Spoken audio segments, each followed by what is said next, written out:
We're now live. Hello, unexpected. Hello, public. Let's see. We are on. I think.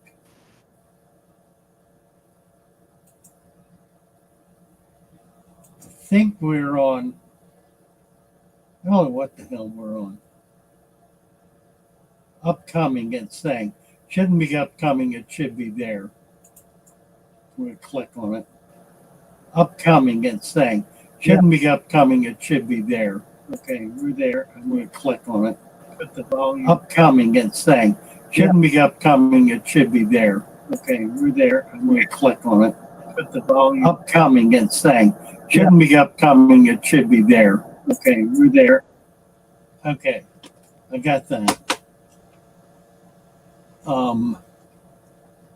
That's one. Let's see if I can get the other one.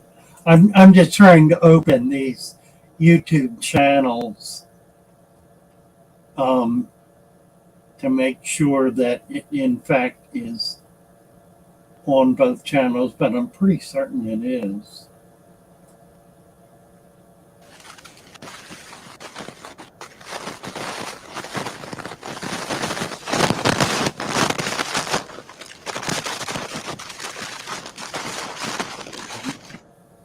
Is that somebody messing with a paperback, or is that me?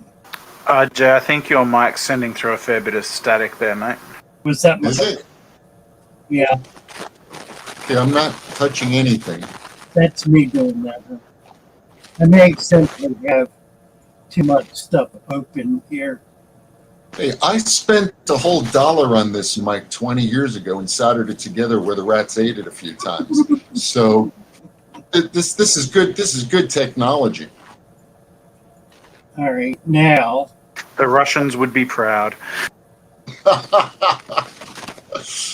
Hey, when you have pet rats roaming the house, you learn to solder, or you get very good at soldering. Let's put it that way. Even these little micro wires. All right. So that's my microphone doing that. Is that right, Surfy? It seems. Yours appears to be pretty clear. It was RJ's that was sending the acknowledgement of noise, so I think it was his. Oh, all right. It was like a paper bag rustling, but it stopped. Well, that's good. All right. So here we are, boys and girls. I don't know how many girls are here. Monster Fish Club, Laurie's here. We do have at least one lady among us. Hallelujah. Yeah, we've got a dozen people with us on YouTube. Now, we are broadcasting from Discord through StreamYard to Facebook, and the Facebook channel is called the Father Fish Aquarium Shoal. Also, we're broadcasting on Father Fish on YouTube, and we are broadcasting on the Natural Aquarium, which is a new channel that we just started. So you can jump over there and sign up, please, on that channel, and be sure to click on the bell and the all button. So, Like and subscribe. Yeah, subscribe, click on the bell and the all button on the new channel called the Natural Aquarium. I'm going to post the link for it, which I got right here.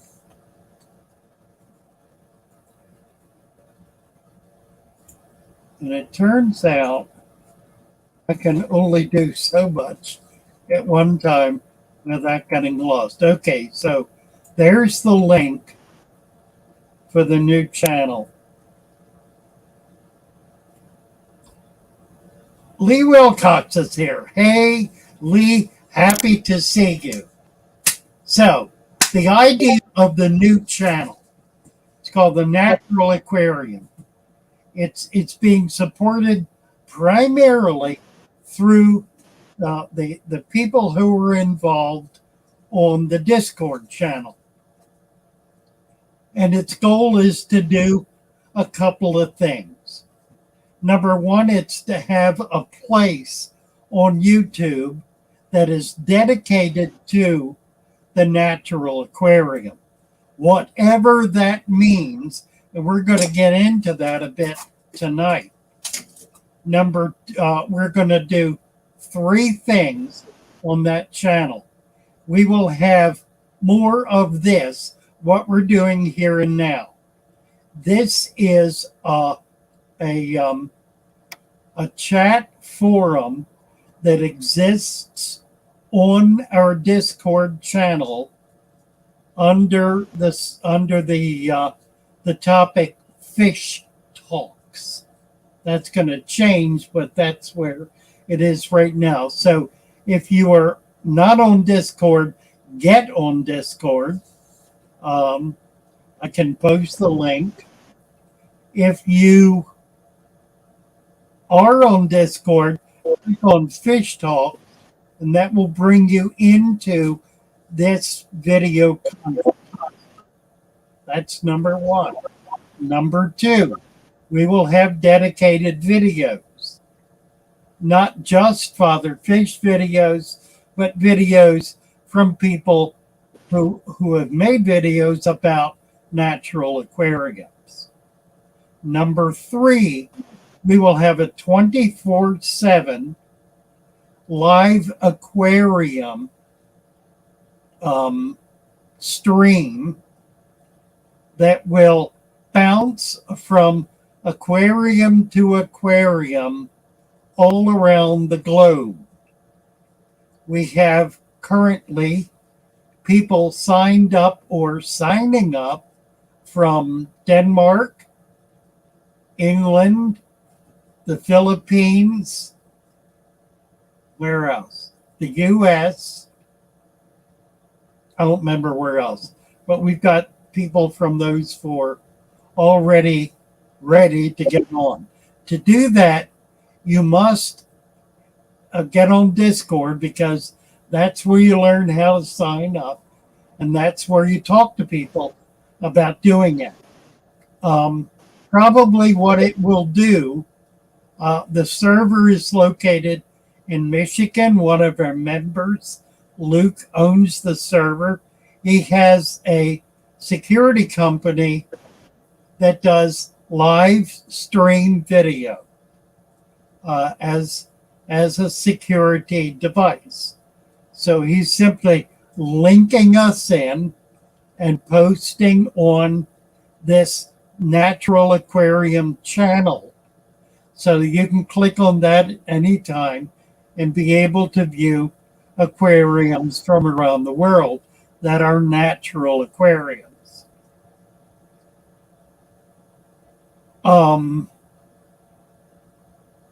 That's it. Those are the 3 things we're going to try to do. So let me go through some of this. So in the comments, we're getting some comments from YouTube.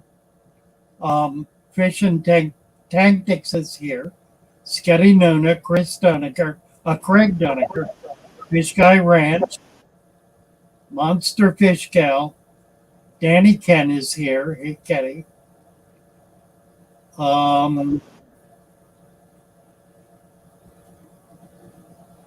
Danny Ken is saying, sorry to hear about the club's misfortune.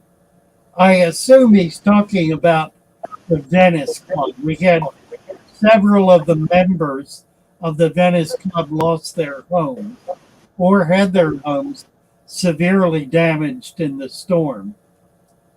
And we're all pulling together to try to help them. I escaped it. I'm in Maryland now. The home I was living in lost its roof, and I think it's going to be torn down. So I would have been in pretty rough shape. Isabella, hello. Wilcox, delighted to see you, Lee. Talk about dodging a bullet, Lou. I know. Yeah, you thought it was a bad thing at the time. Well, it was rough. It's 2 months. 2 months after I come up here. I was in Florida for 32 years. There was never a bad storm in the entire region I was in, which is virtually the entire west coast of Florida.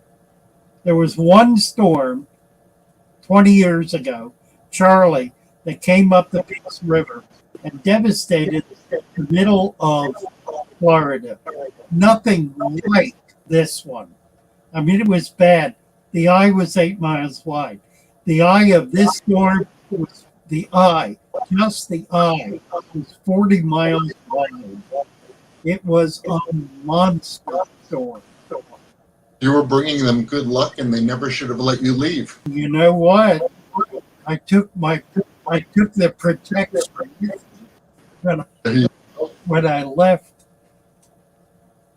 Now there's a guilt trip. There you go. No, you want a guilt trip. This is an honest fish-related story. I was auctioneer for my Killie Club. Might as well plug them, Metro Area Killie Association in New Jersey. The runner was making change, and I even bought a fish at the auction. And in order to make change, he pulled out his lucky $2 bill. He gave me the $2 bill, and I said, "Look, I'll keep it for you. I put it in my wallet. Next month, give me 2 singles for it." So next month comes, he doesn't show up at the club meeting. Another month comes, doesn't show up at the club meeting. Third month, someone brings in a newspaper article that a couple of days after the club meeting, he walked in front of a train. Oh my God. I reached into my wallet and I pulled out his lucky $2 bill. Oh my God. I still have it. Oh. So talk about, guilt trip. Yeah. He even said, "This is a lucky $2 bill, but I'm going to pay you. I got to give you your change. Otherwise we'll forget." I said, "Don't worry about it." I said, No, take the $2. I said, give me two singles next month and we're square. I'll just keep it in my wallet. I had it folded. And there's the $2 bill. I'm staring at it with his obituary in the other hand. Honest to God. So, yeah, that's strange fish stories that you run across over the years. Right. Really nice guy. Gave me a 30-gallon aquarium I still use. Let's see if I've got. Lori just asked me to make her a moderator on the new channel. So I'm trying to do that for everybody.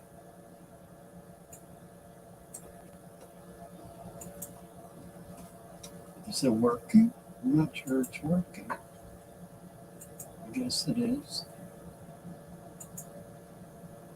Yes, it's working. All right, so I'm going to try to keep up with this, guys. I'm adding moderators. I'm going to do the same thing here, at least for now.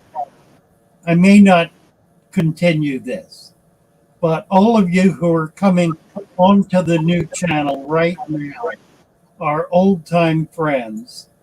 So I'm making all of you moderators. I probably will not do that the way I've done it on Father Fish. We'll start with this group. So Craig and Monster Fish Gal have already come up. Long Family Show.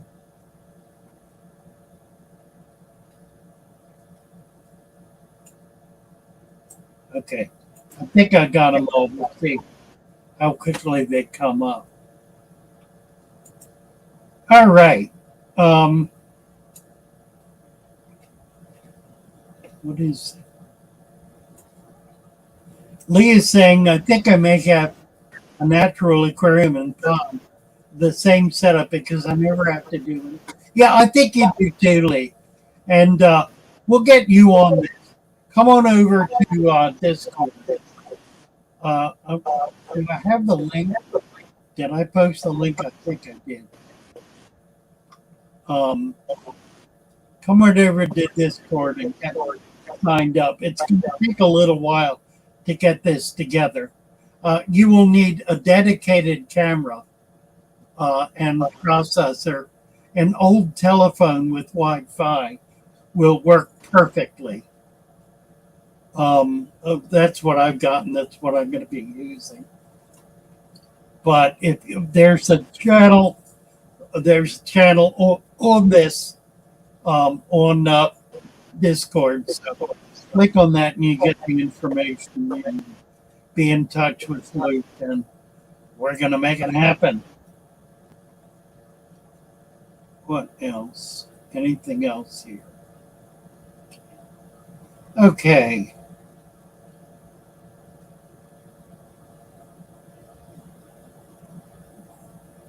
Survey says saming out. Let's see what other.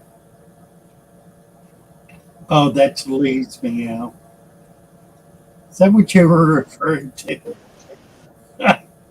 Lee has a new channel about his kitten. Pete R. Fascinated you're looking at Dr. Elaine's work and correlating with keeping fish and plants. Yeah, I am so excited about what she's doing. And it's just so brilliant with what we're doing. It's really remarkable. I've not really been in touch with her about that. I need to do that just to let her know that we're carrying her research into a completely different field. So excited about that. I'm just trying to find your comment on Father Fish. I'm not finding it. That's odd.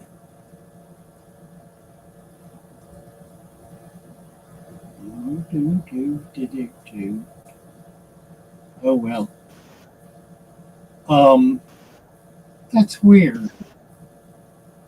Oh, you know what? That comment was posted on the Father Fish channel. This is all very peculiar. I'm having a one-man conversation because I'm trying to get used to this system. Surfing and RJ are just kind of bearing with them. Let's see now. I think I've got this line. Let me kill the volume in the Father Fish channel. Okay. Yeah, we got more people here.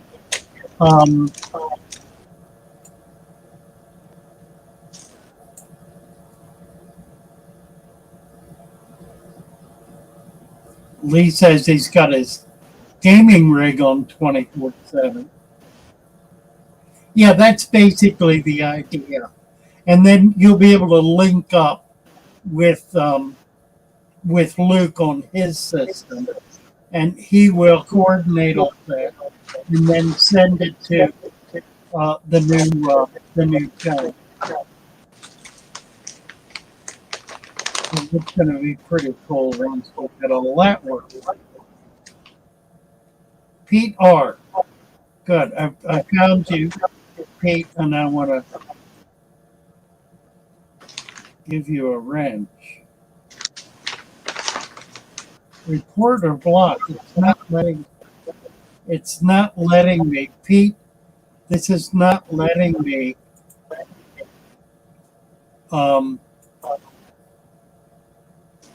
make you a moderator. It's not letting me turn you blue. The only options I'm getting.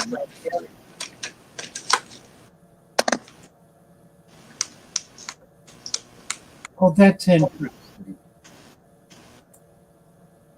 For everybody. Report or block. It's all I can do on the Father Fish channel. Think it's because I know why. It's because I'm in the wrong channel. I need to keep the count.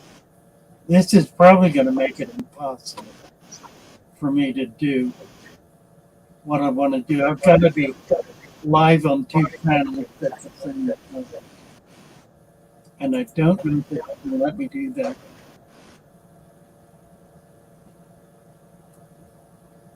Let's see. Okay, I'm there.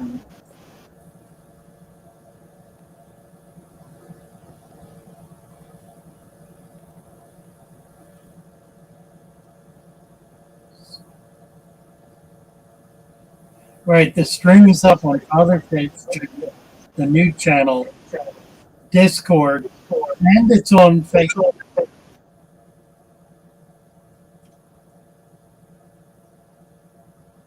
Let's see. No, that's interesting.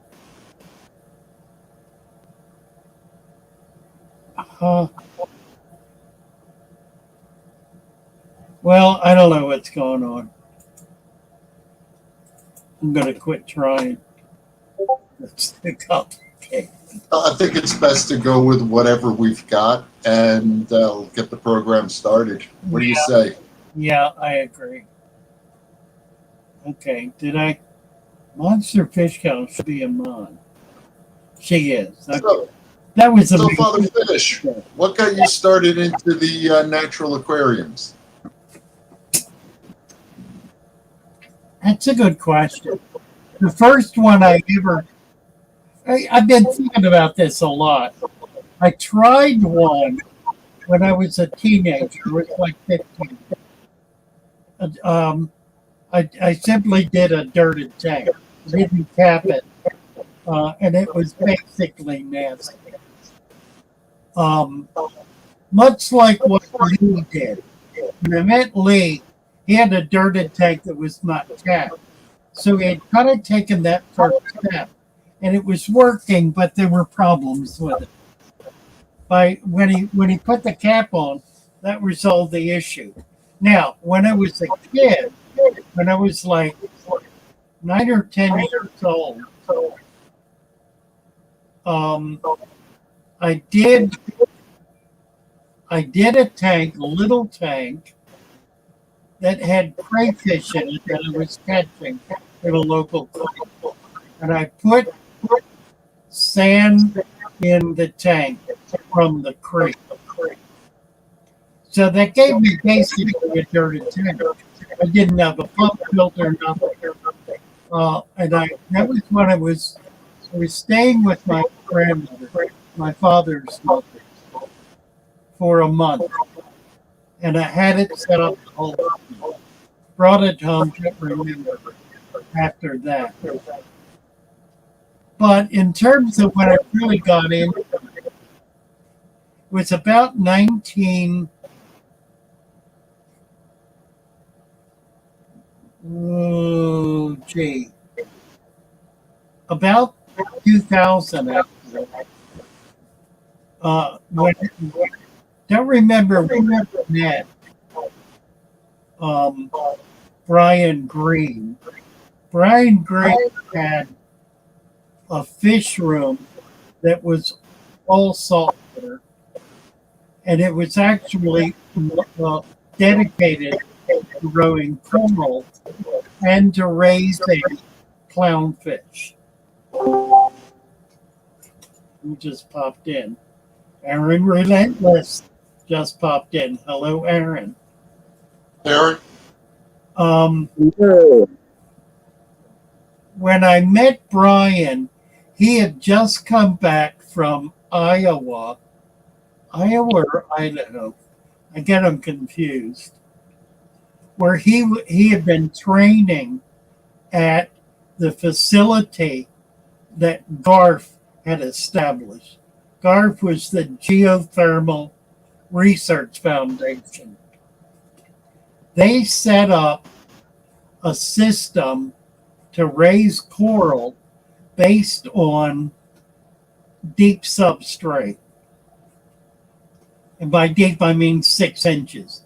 They were doing 6-inch deep substrate. Now, the substrate was comprised of material that they had either collected or was sent to them from all over the world, mostly from South Africa, Australia, the Caribbean. I don't remember where else, the Philippines, I think. And they combined all this material together in order to get a very rich biological culture. They put that in their tanks. Initially, they used plenums. They got away from plenum because they discovered that it really didn't make any difference one way or the other. They put it, and then they put a material on top that they made that was crushed coral and other crushed material like shells, fossilized coral, all of that business that they smashed and crushed, and that became the cap. That was 3 to 4 inches deep. The dirt layer, which they called miracle mud, I think was 2 inches. That was the original system they designed. Yeah, Rene Jobert was big on that, and that's one of the people that I was interested in back in the I'm going to say probably 80s and 90s. He did the plenum. He came up with the plenum system, which really kind of comically was he turned off his undergravel filter. Yeah, That's exactly. all he did, and all of a sudden, by not circulating too much water under the substrate, he created a denitrifying culture. Right. Now, that was designed in Italy in the 70s in a public aquarium. John and Sharon Coleman. John Coleman was the curator at Shed Aquarium. He was traveling all over the world collecting, and he went to the Mediterranean, to Italy, and was collecting there, and was involved then with the aquarium in Italy, where they had just developed and were applying this plenum system that you're talking about. Right. And by the way, Rene Jobert, his first freshwater tanks were also deep substrate without the plenum. So he actually is one of the fathers of natural aquariums. I've taken it a lot further, but when I started working on my denitrifying project, I read a lot of his stuff, watched his videos. He was on the right track in a big way, and although he was doing mostly salt water, a lot of that applies to our hobby. And we've learned a lot from salt water, let's be honest. Well, and I did too. That's really what got me into the freshwater deep substrate, was the work that was being done in saltwater. It just made sense. John, where's his comment?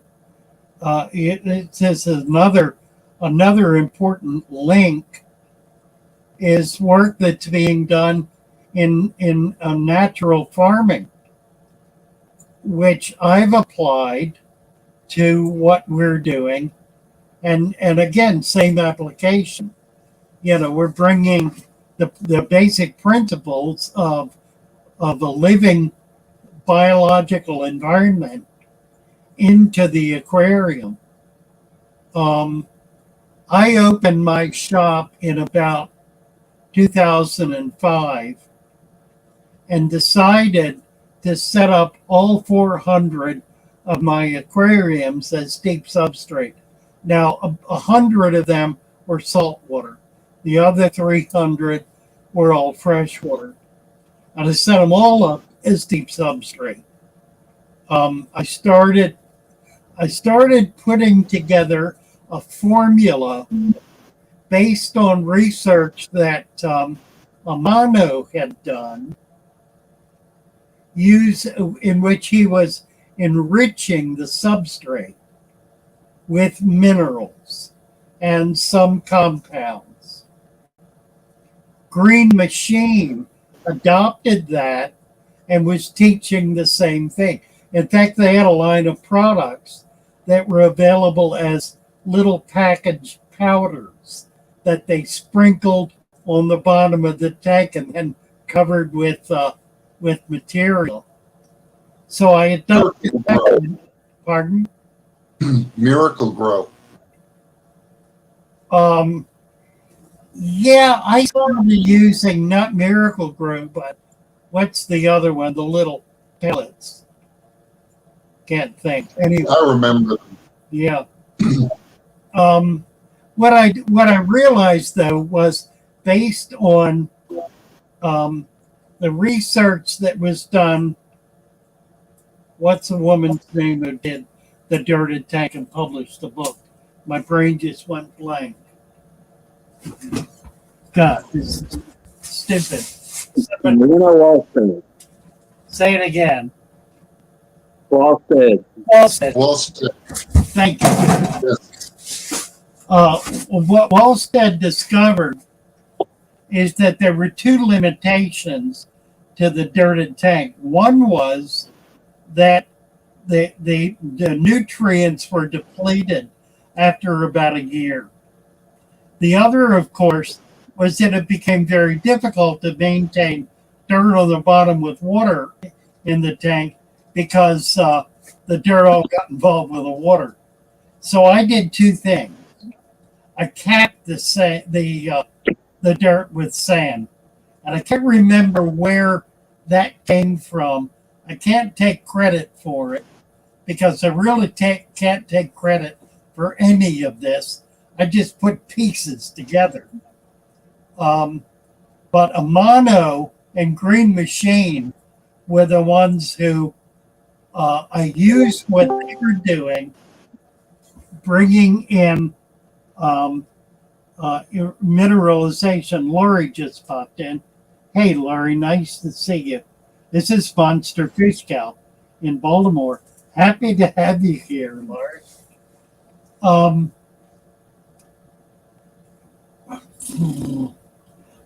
In order to overcome the depletion problem, that's really what Amano was doing. He was creating a substrate that lasted more than a short period of time, more than a year. So I took that, began looking at various elements that made sense to include, started with about 10. I think the first video I ever did on Father Fish was going through all of the specific elements that I mixed in with the dirt.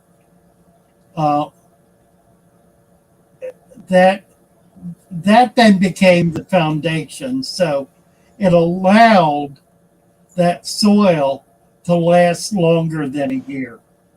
And a lot of those chemicals, like the iron oxide I put in, it took about a year for that to chelate to the point where the iron that was in it changed to a different compound through that process of chelation in order to make it accessible to the roots of plants. So there was a whole other chemical process and biological process going on that brought all of these pieces together.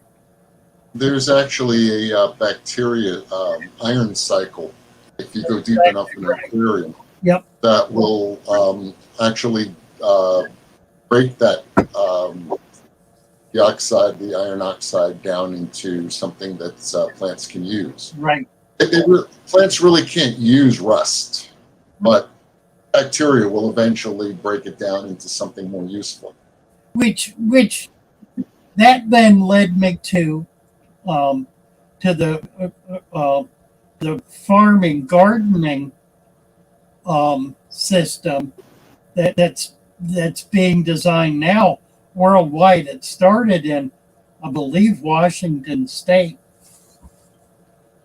in which they were looking at the importance of bacteria and microfauna on the soil in creating what they were referring to as a food web. Boy, that was dynamite. I then read some research that was done in the Amazon, which linked the leaves of trees to the foundation of the food web in the water system in the Amazon. And It's your carbon source. pardon? It's your carbon source. Yeah, it's the nutrition source as well. The bacteria and fungus were breaking it down, and it was feeding the microfauna, which then, of course, were feeding everything else. So the last step in the process, in terms of what we're doing, was to create a food web. And that meant bringing leaves in from wild water, from a wild environment, into the aquarium in order to be able to establish this food web, which then had the salutary effect of feeding all the little fish. Now, Sophie, you made a comment a little while ago about certain leaves, eucalyptus leaves, killing fish. Are you still there? Or you? I'm still here. I'm just silently listening. All right. Two things I've discovered, and some other people have as well, about putting leaves in the tank. Number one, you cannot do it with green leaves. They have to be dried leaves. They have to be leaves in which there's no chlorophyll and no other juices from the tree, no sap. Nothing living in that leaf other than whatever is breaking it down and consuming it. That's what goes in the tank. And the best way to do that is to gather it from a pond or a creek or a place where it's been sitting for at least for months, and bring in small amounts of it, not great huge quantities, small amounts. If you put too much in, it'll foul the tank because it overwhelms the biological system that's already established there with an excessive biomass. It's If I can add one caveat to that. right. I just want to add one caveat to that. A lot of us don't live near really pristine environments. Some of us live in places where our local water is polluted, where the environment's been damaged. So things like leeches, flatworms, that kind of animals are very prevalent. If you're lucky and you live near a really natural stream, it isn't infested with leeches, planaria, and terrible things, then what Father Fish is recommending is terrific. If you're not sure, there's a concept, I think Father Fish calls it a resurrection jar. Take those leaves and put them in a jar, leave them there for a couple of weeks and see what crawls in and out of them. Okay. One of the things that people have come back and they said, I went out and I got some leaves and I threw it in my aquarium and now there are leeches crawling from tank to tank. Or I've had people come back and say, that I've got dragonfly larvae and I've got all these kind of horrible things. Yeah, they're out there. And you can still get natural leaves and natural things. But if you put them in a jar, give them a month, make sure nothing hatches out of them that's going to be bad for your aquarium, then it makes it a little bit safer. So the theory is excellent. Father Fish is right. It's a great theory. But a little bit of care, depending on where you live, people who are watching this, Some of you are in all different places in the world. Some of you live in places where leeches literally climb out of your aquarium and will go hunting you at night when you sleep. So if before you bring nature into your house, examine it closely to make sure it's good nature. Or you can use dried leaves too, just from something on land that doesn't have any nasties. If you can't get, something good from a creek or a brook, and if it's a contaminated pond with God knows what creeping around in it, you might just want to look elsewhere. Yeah, I have such a pond here. And I got a little material from it. It mostly had dragonfly larvae in it, which there were no fish. If there had been fish, there would not be the volume of dragonfly larvae, because that's great food for fish. A lot of these, like flatworms, are eaten by fish. So if you have slightly larger fish, you can feed them and be able to overcome that problem. But the advice is sound, and RJ's absolutely right about that. I think one of the things I'm going to try to do, I'm working with a few people on this, is to put together cultures that are large enough that we can figure out how to ship them to get good, strong cultures out there to folks who want to be able to do this, but don't have the kind of culture they need locally. Yeah, it's one of those things where, when you start looking at things around the world, like, for example, where I buy my sand is just silicate, it's pH neutral. There's no issues at all. I can just throw it into any kind of aquarium. It doesn't change my water parameters at all. Surfy, on the other hand, had a slightly different experience when he went down to buy sand in Australia. Might want to tell us a little bit about it? If you're still with us, Surfy? I'm still here. I had a fun little experience whereby we discovered that our sand, or at least what was marketed as quote unquote river sand, contains a high amount of calcium in it. So basically, what happens is it pushes the pH range of my tank into pretty much salt level regions, marine levels, because the pH you want for marine tanks around 8.3. My pH stops at 8.2, so it's right on that border.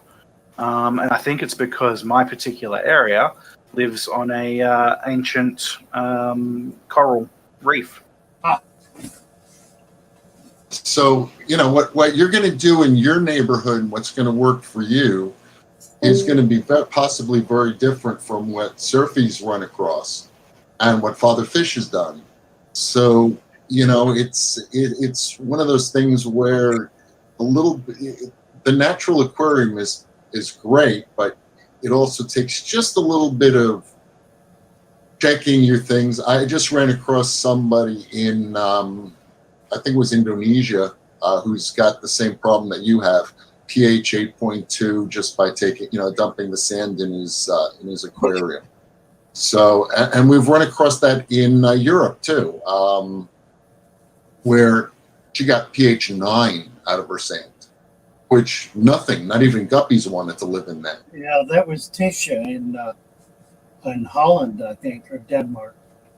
Yeah, I went in thinking I'm looking to diagnose a disease. And by the way, I sometimes help out in fish emergencies and do diagnostics on the Father Fish Discord server. And I went in thinking there's a disease problem, and then, we hit like pH 9, and let's stop looking for disease. We've got a real issue in the substrate. Yeah. But which I've never seen here. I don't think anything like it. I mean, saltwater didn't go to 9. No, that was that, and even guppies didn't want to breed in it. She had guppies for over a year; they'd never spawned. Keep platies alive. And platies, yeah, I mean, they're not going to live in that. Well, think of it this way. Alkaline is what soap is. You put a Right. bar of soap in your tank. It's called a surfactant. And what does it do? Or lye, more to the point. Lye is a bait. It's like a surfactant.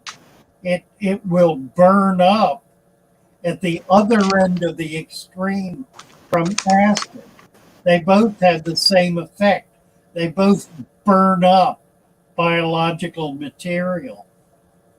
And not only that, but when you get into pHs over 8, for all you guys playing in pHs 8.3 and 8.2 and above 8, the ammonia becomes much more toxic than if you're under pH 8. It's closer to pH 6.5.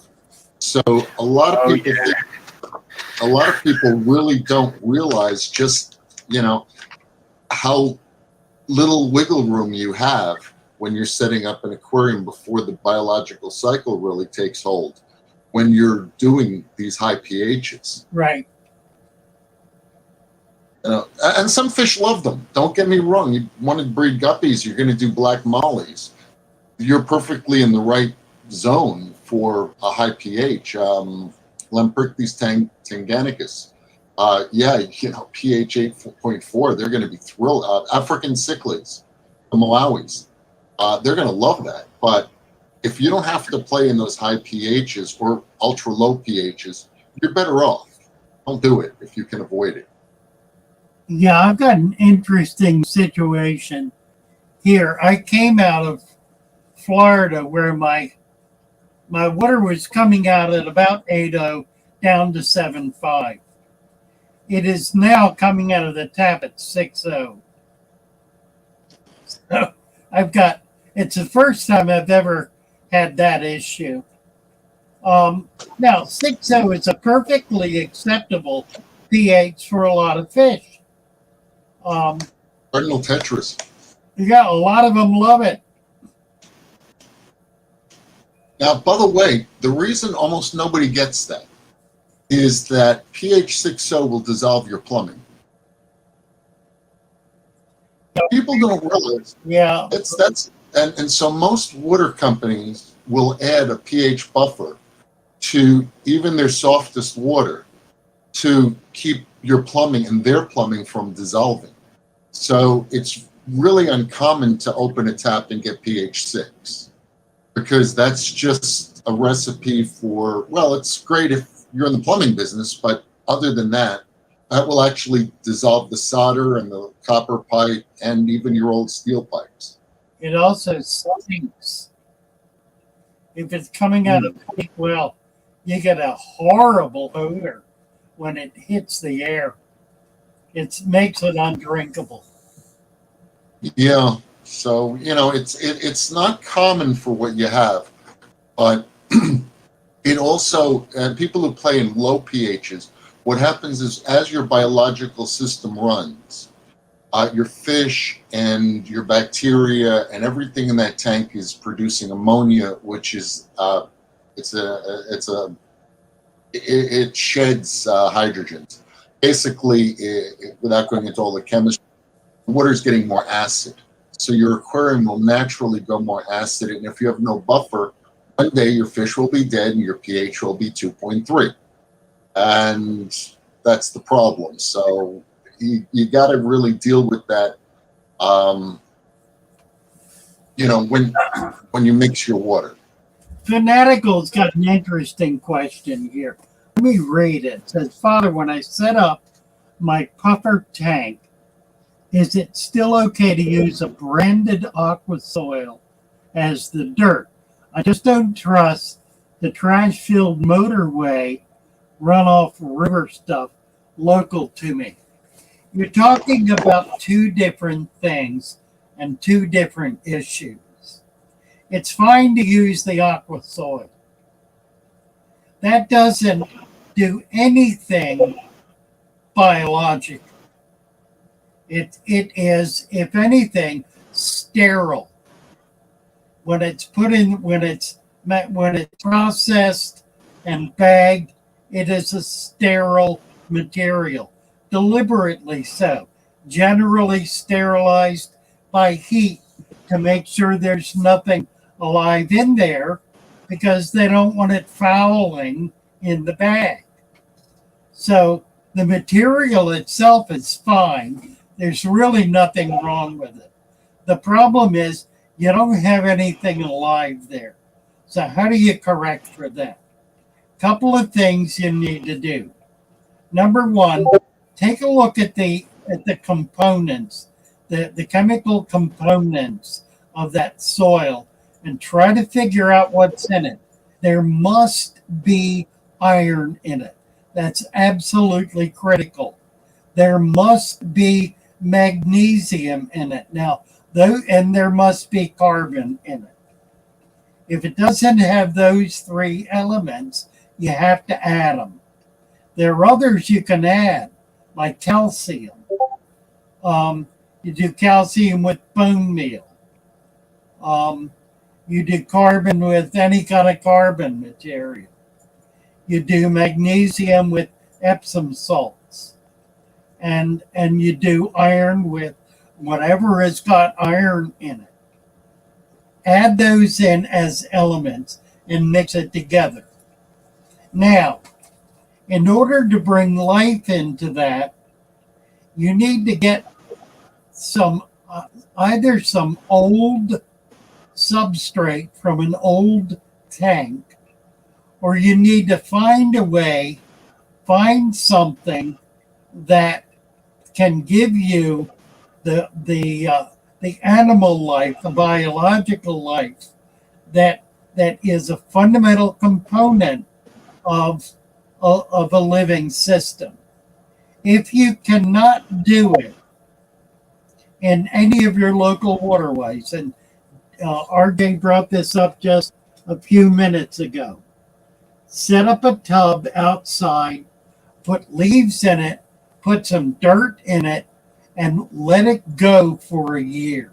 It'll take about a year for it to mature, but if you will do that, a handful of that will be all you need to bring the biology into your system. You can mix it in with the soil, cap it with sand, put a little bit more on top, and you'll be good to go. If you can get material shipped to you, I'm going to be doing that. EJ's going to be doing it. We will have material that we can ship out to people who have this problem. But don't think that simply using a bag of dirt is going to give you a biological system. There's nothing in that dirt that is alive. You need bacteria, you need fungus, you need microfauna. You can only get them where they exist. You can't make them. You can create an open environment that invites them in, but it takes a long time to get them all in it. A year would be minimum. I'm gonna add two things to that as far as the culture, taking it out of your aquarium. The aquariums behind me were technically started in roughly 1981. The bacteria culture that I use in most of my aquariums is literally something that I started back when I was in college. And I've just grafted them from tank to tank to tank to tank, along with their microorganisms. They have evolved to literally, if a fish dies in one of my aquariums that's up to 3 inches long, it's gone the next day. It just, you don't get a dead fish. The bacteria will just eat it. Okay. So what happened, and the microfauna will eat it. As your aquariums develop, I've closed down my entire setup down to one tank. I had over 40 aquariums. I went down to one tank or two tanks, and always kept one aquarium going with guppies, if nothing else, so I could keep my bacteria culture and my microfauna alive. Okay, so if you don't have it on your own, I know with Surfy, he went down to his guppy breeder and he got some substrate from the guppy breeder. And he started his aquarium with the culture that the guppy breeder had been using for who knows how long. So, and that kick-started his tank, and he's never had a problem since. So if you can get it from Father Fish, I'm pointing up here because that's where he is on my screen. But if you can get it from Father Fish or someone else that down the road, someone like me, you know, if you run across me in the street and say, "Hey, can I have some slime from your aquarium?" Sure, why not? You know, I've got plenty of it at this point. So that's where you want to start.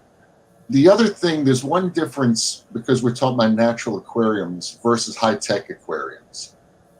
High-tech aquariums rely on everything that your substrate needs to come in the package. And what's going to happen is eventually that leaches out and that gets used up. The natural aquarium, a good natural aquarium, is actually taking your fish food, and then your fish are processing that into poop and waste, ammonia waste. And in that fish food, there's iron, there's magnesium, there's phosphate, there's all the things that your bacteria are going to need.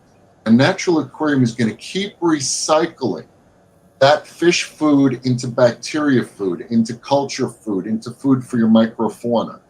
So theoretically, if you set up the tank right, you feed the right kinds of foods, you have the right kind of a setup, after that first year, when the high-tech mix gives up the ghost, every time you feed your fish, you're going to add new iron to the aquarium. Every time you're going to add new phosphates, you're going to add things to it. So the natural aquarium, unlike the high-tech aquarium, because I know they're starting to sound a lot alike, and they're not. Okay, the high-tech aquarium, you're always constantly pumping in extra chemicals into your substrate to try to keep it going. The next footnote is you can grow more plants in high-tech. That is true. It's not a natural system. It's a system that's very much unnatural, although it looks very pretty. What you're doing is you're basically using a lot of chemicals to get a lot of plant growth that would never exist in nature. You just wouldn't find a healthy environment in nature that looks like some of these high-tech aquariums.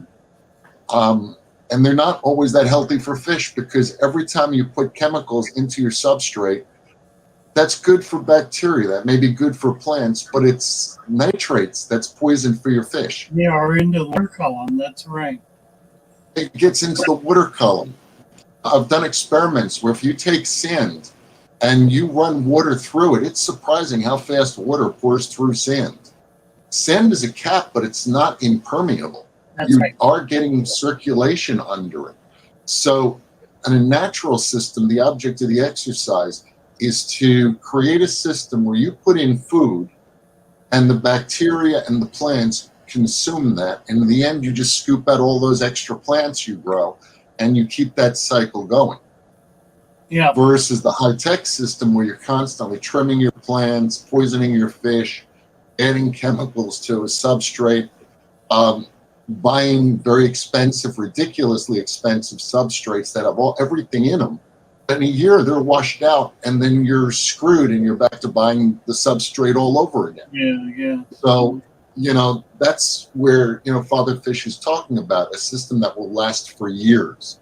First class Versus- fish is saying my waterways have signs saying don't eat more than 2 fish from here a month.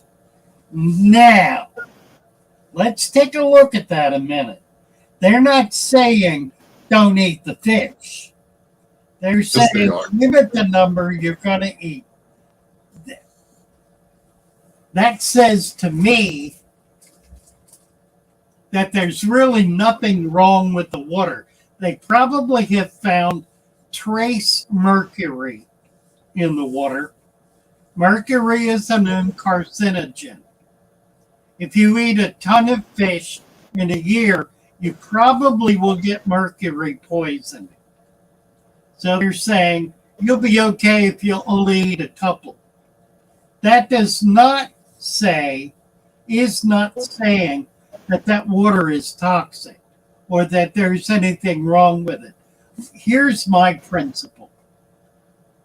if there are fish living in the water and they're happy and they're swimming around, they're not all sick and dying, go ahead and use it.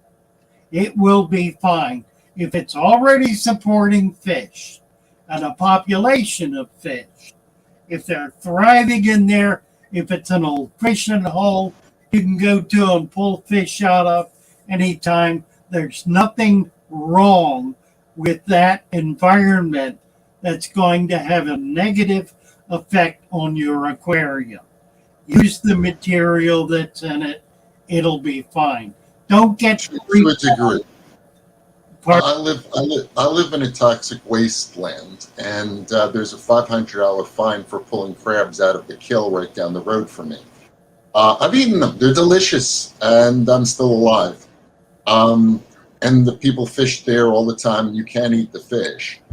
But I did call up the DEP and the Substrate because of the chromium factory that used to be right down the road from me. And the glass factory, and all these factories are closed, but the actual substrate is deadly toxic. And I was actually getting mussels out of there. They were delicious. There'd be nothing alive in it. It has toxins in it. Well, the DEP told me that there shouldn't be any mussels, so they were surprised when I found mussels because I was eating them. But the DEP was kind enough to send me an analysis of the bottom. And it was horrific, the lead, the heavy metals. So it depends on where you live, and if you live in the United States and the DEP put that sign up, you can contact them, and they'll tell you, just how toxic the stuff on the bottom might be. And again, in the Arthur Kill where I'm living, the fish are fine because they swim through it. The shellfish on the bottom, because they live in the goo, the literal toxic waste, those are not fine. So it depends where you live. Father Fish is right 99% of the time. But if you do see a sign, you can call the DEP and you can find out what is actually in that bottom. They will tell you, and it might be something you don't want to use. And again, the fish could be healthy, but the substrate may have liquid mercury floating around in it. The reality is you're not going to dig down and dig the mud out. You're going to take some leaves off the surface of the substrate. That's not going to be toxic, at least not to an extent that's going to injure your fish or have a negative impact on your tank. I'm not saying there's no such thing as foul water. There sure as hell are places where the water is foul. And you can tell pretty quick because I've got a pond right down the street. It's it's part of about a 10-mile ditch, a runoff ditch that feeds that pond and eventually goes into the Wacomico River. There are no fish alive in it. I haven't even found crayfish alive in it. It's got so much runoff that nothing can live in there. If you, on the other hand, have a stream that's flowing through and there are fish in that stream, crayfish in the stream, there's nothing wrong with that water and that environment that's going to have a negative impact on your aquarium. Don't get freaked out by people saying, oh, it's dirty. Everything is dirty. Nothing is not dirty that's healthy. Snails are a good indicator, by the way. If you don't see snails, that's another bad sign. Yeah, that's true. That's true. Snails they have a lot of trouble with heavy metals, and they also don't like high nitrates. So if you find a body of water that you can't find any snails in, that's probably another good sign that you want to find another cleaner, safer place. Unless there are no snails around. I mean, there may simply not be in there. Crayfish are a good example. Crayfish will not survive in foul conditions. They not at all. Clean conditions. Yeah, crayfish are pretty good. Snails are good indicators if you don't know if there's fish in there. But I mean, those are things you can kind of find under a rock, or if you look around the shore. If you find snails, you find crayfish, then your water's probably pretty safe. And like I said, I'm an exception.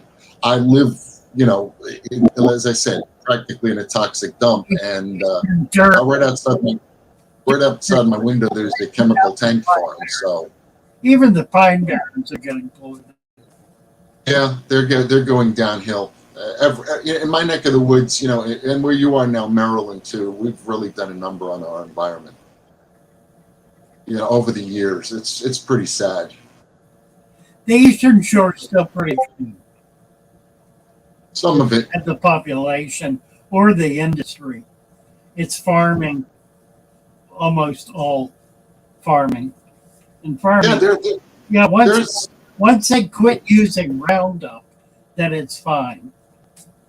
When and if, yeah. Yeah, right. Okay, it's 8 o'clock. We've been here for an hour. We have christened the new channel. Thank you all so much for being a part of that.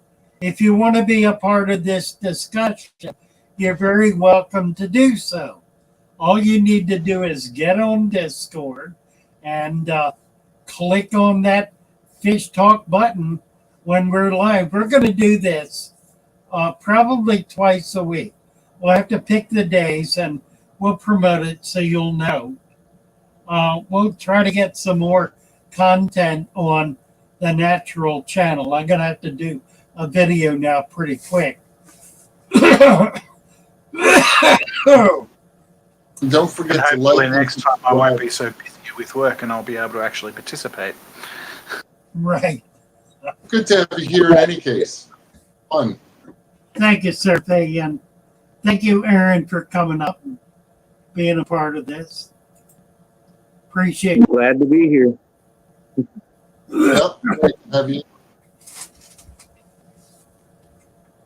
All right. Well, we're gonna leave y'all for now. Thank you for being a part of this. We got about 40 people in here, so this is yeah.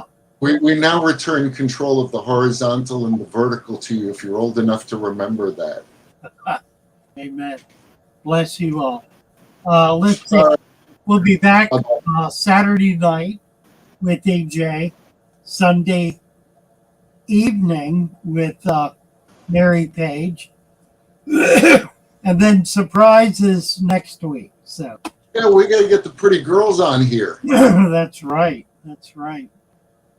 It's always nice to have the pretty girls with us. Really. Take care, guys. Thank you all. Take it easy, y'all. See you later, Father Fish. See you later, Surfy. Thanks, RJ. Have a good day. Perfect. Bye-bye all. Bye all.